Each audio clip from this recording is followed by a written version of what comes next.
She said, "Don't worry about those guys in my DMs. They're just followers." I said, "Got it." Then I posted all her flirty replies with her handle tagged to a Reddit thread called "She's Not Yours, It's Just Your Turn." She didn't just delete her accounts. She showed up at my work crying, saying I ruined her life. You know those moments when something in your gut just feels wrong but you try to ignore it because you don't want to seem jealous or insecure?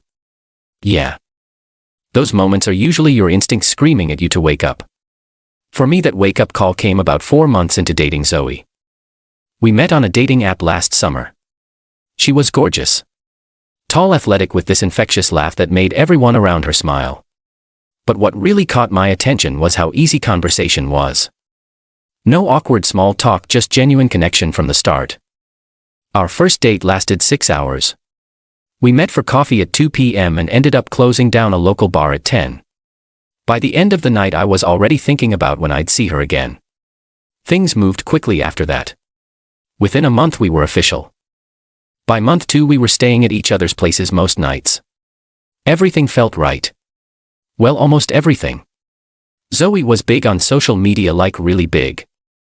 She had about 40K followers on Instagram, not quite influencer level, but enough to get free products and the occasional paid post. She'd built her following by posting fitness content, hiking photos, and the occasional bikini pic from her travels.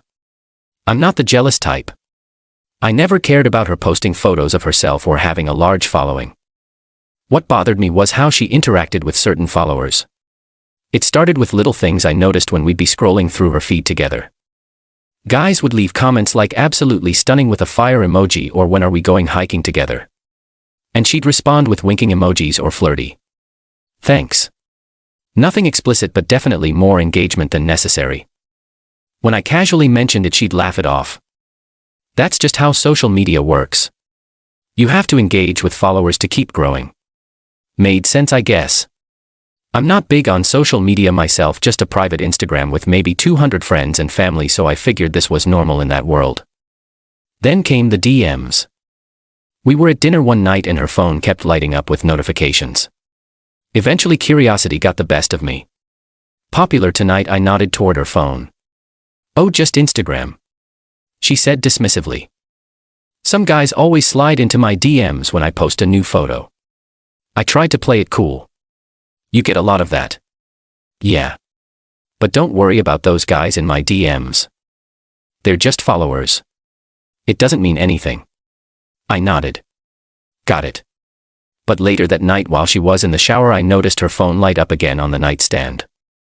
The preview showed a message that made my stomach drop. "Missing our late night chats. When can I see you again?" This wasn't just a random follower comment.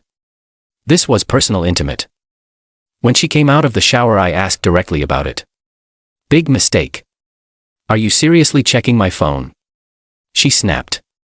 "That's a major invasion of privacy." "I wasn't checking it," I defended. "The message preview popped up when your phone lit up." She softened slightly but was still clearly annoyed.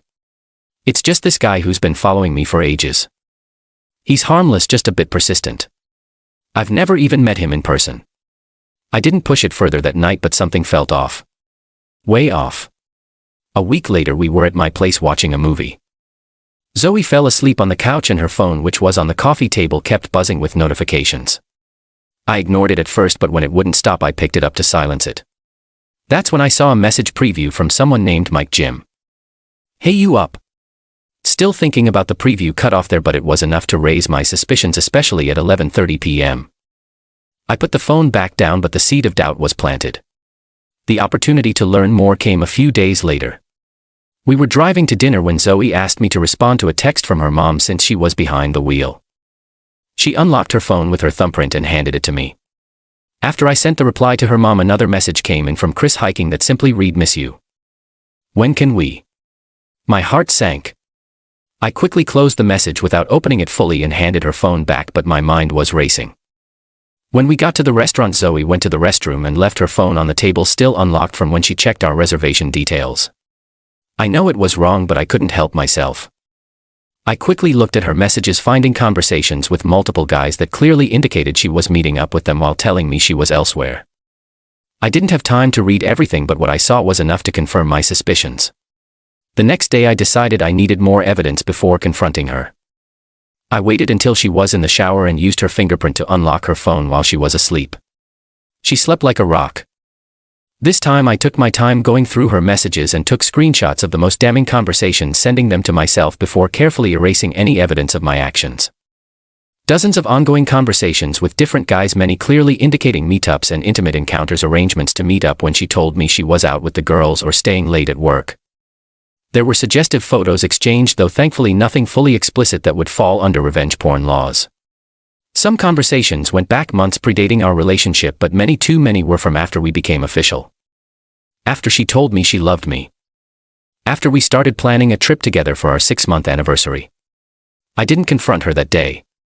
I needed time to think, to plan. The next day I told her I had a work emergency and needed some space. She seemed concerned but didn't push it. I spent that night talking with my friend Eric, who happens to be a law student focusing on digital privacy. I want to expose what she's doing, I told him, but I don't want legal trouble. Eric advised me carefully. Don't share any explicit images even if you have them. Stick to factual information you can verify and use a VPN when you post anything just to be safe. Taking his advice, I created a throwaway Reddit account using a VPN connection and crafted a detailed post for a subreddit called She's Not Yours, It's Just Your Turn. A forum dedicated to stories about unfaithful partners and the red flags people missed. I uploaded the screenshots with any suggestive photos blurred out but conversations intact, with her Instagram handle clearly visible, and detailed our relationship timeline alongside her ongoing conversations with these other men. The title was simple. 40K fitness influencer playing multiple guys while in a committed relationship, including me. I didn't tell her what I'd done. I just waited. It took about 3 days for everything to start unraveling. The Reddit post gained traction slowly at first, then exploded after someone shared it to Twitter and Instagram. People started connecting the dots between the screenshots and Zoe's public profile. By the 4th day, her followers began leaving comments on her photos referencing the Reddit thread. Then someone tagged her main sponsor, a protein shake company, asking if they supported someone who behaved this way. Other followers started tagging her other sponsors too. A week after I made the post, Zoe set her account to private. 2 days after that, she deleted it entirely. Then her Twitter, then her Facebook. I still hadn't heard from her directly, which surprised me. I figured she'd immediately know it was me, but the silence suggested either she hadn't connected the dots or was too embarrassed to confront me. Then 10 days after I posted the thread, she showed up at my workplace. I work at a marketing agency downtown. We have an open office layout with meeting rooms along the perimeter. The receptionist messaged me that Zoe was in the lobby asking to see me. I told my team lead I needed a few minutes and went to meet her, aware that the glass walls meant people could see us but not hear our conversation. She looked terrible. Eyes red and puffy, hair pulled back messily, wearing sweats instead of her usual put-together outfit. The moment she saw me, she burst into tears. "How could you do this to me?" She sobbed loud enough for everyone in the reception area to hear. "You've ruined my life." I kept my voice low and calm. "Let's talk outside." Once we were on the sidewalk, she unleashed. "I've lost everything because of you. My sponsorships canceled our contracts. My fitness coaching clients all dropped me. Even my boss called me in for a meeting about company image since I tagged where I work in my bio. I might lose my job, Alex." I just looked at her steadily. "And what about what I lost? The trust, the relationship I thought we had." "It wasn't what you think," she insisted, lowering her voice. "Those conversations weren't serious. It was just attention, just validation. You met up with these guys, Zoe, multiple times while telling me you were somewhere else." She didn't deny it. "It was a mistake. I have issues. Okay. I need help, not public humiliation. You had plenty of chances to get help. You chose to lie instead. My sister won't even talk to me." She continued as if I hadn't spoken. "My parents called asking what the hell is going on. Do you know what it's like having to explain to your dad that thousands of strangers have seen screenshots of you sexting random guys?" I almost felt sorry for her. Almost about as bad as finding out your girlfriend has been cheating on you with half of Instagram. I imagine she wiped her eyes, suddenly looking more angry than sad. "You didn't have to post it publicly. You could have just broken up with me. And let you keep playing other guys the same way. No thanks. I want you to take it down," she demanded. Delete the post. Delete the account. Why would I do that now? The damage is done. Because she hesitated, then looked down. Because despite everything, I still care about you. And I thought maybe you still cared about me too. It was manipulative and we both knew it. But standing there seeing her fall apart, I realized I didn't feel the satisfaction I'd expected. The revenge had done its job. She'd faced consequences for her actions, but continuing to leave the post up felt unnecessary now. I'll delete it, I said finally, but not because I care, because it served its purpose. That night I removed the post and deleted the throwaway account. Not for her, but for me. I didn't need that reminder of our relationship lingering online forever. The aftermath was still brutal for Zoe even after the post disappeared. Screenshots had already been saved and shared. Her reputation in our city was shot. She ended up moving back to her hometown a month later, according to mutual friends. She created new social media accounts eventually, but with strict privacy settings and a fraction of her former following. As for me, I took some time to process everything before dating again. The whole experience made me more cautious, more observant of red flags, but it also made me appreciate honesty and transparency in a way I never had before. 6 months later, I met someone new. On our third date, I told her the whole story, not as a warning but as context for why trust is so important to me. Her response told me everything I needed to know about her character. You know, she said thoughtfully, what she did was wrong, but I'm not sure public humiliation is ever the answer. She was right.